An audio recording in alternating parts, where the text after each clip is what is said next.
আসসালামু আলাইকুম এভরিওয়ান, সবাই কেমন আছেন? আশা করি সবাই ভালো আছেন। আমিও ভালো আছি আলহামদুলিল্লাহ। আপনারা যারা নতুন আমার ভিডিওটি দেখা শুরু করেছেন তারা অবশ্যই একটি লাইক দিয়ে ভিডিওটি দেখা শুরু করবেন আর চ্যানেলটি অবশ্যই সাবস্ক্রাইব করবেন প্লিজ।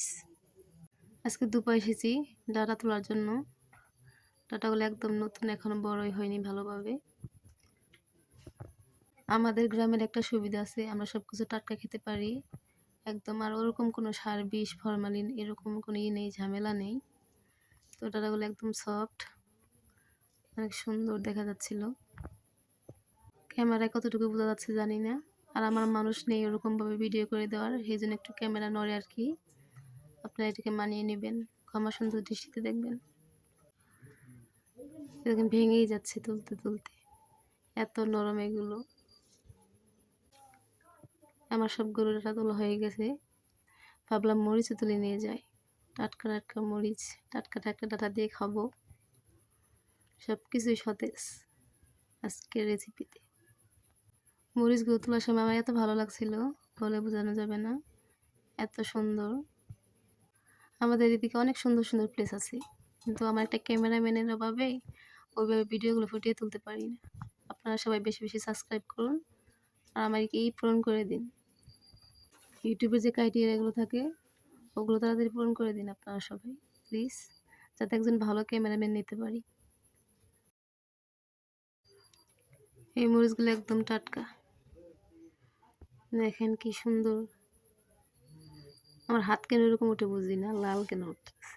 রোদের জন্য মনে হয়, অনেক রোদ ছিল তখন। এই জায়গাটুকুকে ধাইরা বলে।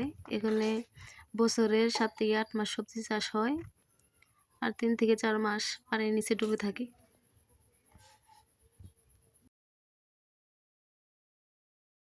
ছোট ঝুড়ি নিয়ে এসেছি, অল্পই নিব, যেহেতু টাটকা টাটকা পাওয়া যায় অত বেশি নিব না। বাড়িতে চলে এসেছি, এবার ডাটার গোড়াগুলো পরিষ্কার করে নিব।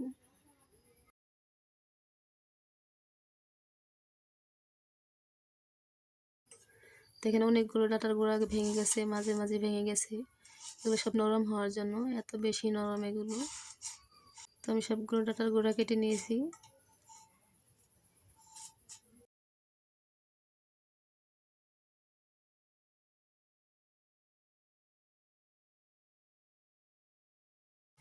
এবার যতটুকু দরকার ততটুকু আমি তরকারির জন্য কেটে নেব আর কি।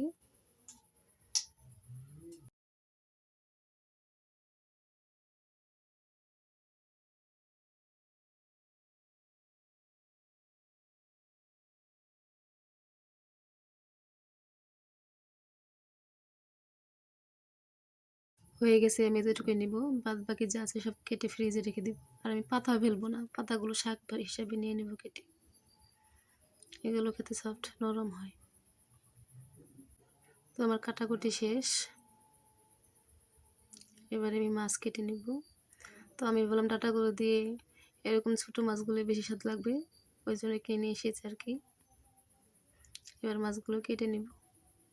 জানি না কেন গ্রামের এদিকে অল্প গরম পড়া শুরু করলেই এত মাছ কোথা থেকে আসে। আমি অনেক তাড়াচ্ছি, তারপরে ভিডিওতে দেখতে চলে আসছে, তার জন্য দুঃখিত।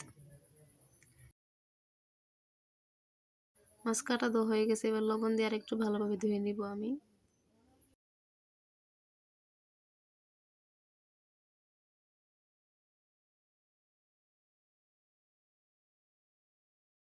তো আগে শাক রান্না করবো, ওই জন্য আর কি মরিচ নিয়ে নিচ্ছি শাকে দেওয়ার জন্য। আমার শ্বশুর শাশুড়ি শুকনো মরিচ খেতে পারে না, ওই জন্য আমরা কাঁচা মরিচটাই খাই। ওনাদের আবার গ্যাস্ট্রিকের প্রবলেম, তো ওনারা অল্প তেল অল্প ঝাল খায়। সিদ্ধ করা হয়ে গেছে আমার, উঠিয়ে নিয়ে তেল দিয়ে দিচ্ছি, পেঁয়াজ রসুন। নাড়াচাড়া করে লাল হয়ে আসলে দিয়ে দেবো শাকগুলো। এটা অনেক ফ্রেশ দেখা যাচ্ছিল। তো শাকটা উঠিয়ে রেখে আমি রান্না করে দেবো তরকারি, তার জন্য দিয়ে দিলাম তেল, দিয়ে দেবো রসুন, পেঁয়াজ আর কাঁচামরিচ কুচি।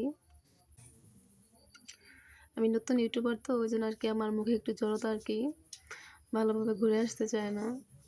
আরও দিয়ে দেবো আদা, জিরা আর একটু অল্প রসুন বাটা। আর দিয়ে দেবো হলুদ গুঁড়া, ধনিয়া গুঁড়া, মরিচের গুঁড়া, দিয়ে দেবো লবণ স্বাদ মতো। দিয়ে নেড়ে চেড়ে কষিয়ে নেব 2 মিনিট। এবার আমি ট্যাংরা মাছগুলো বেছে বেছে নিয়েছি বেশি করে, আর অল্প পুঁটি মাছ নিয়েছি। এগুলো দিয়ে আজকে রান্না করব। ট্যাংরা মাছ দিয়ে খেতে মনে হয় বেশি মজা হবে, ওই জন্য আর কি। ওই ডাঁটাগুলো ধুয়ে 2 মিনিট কষানোর পর এখানে দিয়ে নাড়াচাড়া না করে আমি একটু ঢেকে দিব সিদ্ধ হওয়ার জন্য। পরে অল্প অল্প নাড়াচাড়া দিয়ে কষিয়ে নিয়েছি। এবার ঝোল দিয়ে দেবো পরিমাণ মতো, আবার ঢাকনা দিয়ে দিব। 80% হওয়ার পরে দিয়ে দেবো টমেটো কুচি।